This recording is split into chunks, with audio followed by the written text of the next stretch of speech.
the story of West Virginia is a story of our government leaders and elected officials passing policies that they thought would help the state with good intentions, thinking these things are going to help lead to prosperity.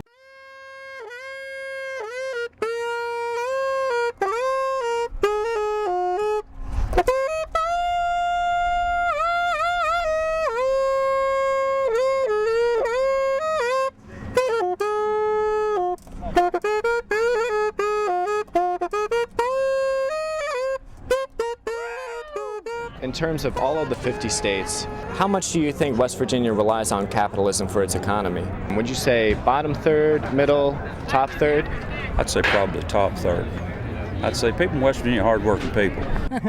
I hope they believe in capitalism. I think West Virginia can rely on capitalism much, much more than it does right now. There is an index that ranks the states according to their reliance on free market capitalism. It's called the Economic Freedom of North America Index.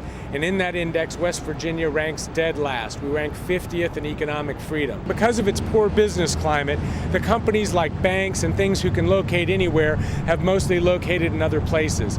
If you locate this piece of machinery in West Virginia, you're going to pay some of the highest taxes in the nation. Charleston, West Virginia and Charlotte, North Carolina, for example, 50 years ago had the same population and per capita income. But today, Charlotte is 10 times the size of Charleston, and Charleston and most of the other major cities in West Virginia have been shrinking. We rank dead last because we're dependent on one source of money for the whole state. The ones that remain are those who are captive, like the coal industry, which is captive here because the coal is underground. It just can't pick up and leave.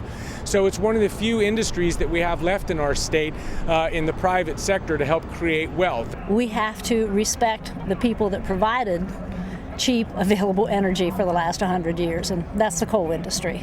And if we can't do it, China will, India will. And unfortunately, a lot of the proposals that are being pushed forward are going to result in our coal industry becoming less competitive and certainly destroying some of the few remaining private sector jobs we have here in the state of West Virginia. We have a bunch of politicians, a bunch of career lawyers that somehow think that they know what's going on in the energy industry. And what they're realistically trying to do is push coal out within the next 20 years. The only thing that's going to do is line a bunch of people's pockets.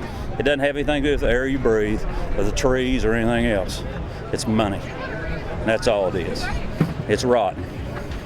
We have to find ways to slow the growth of the government here and to let the private sector control more of the resources in our state rather than allocating them through political decision making.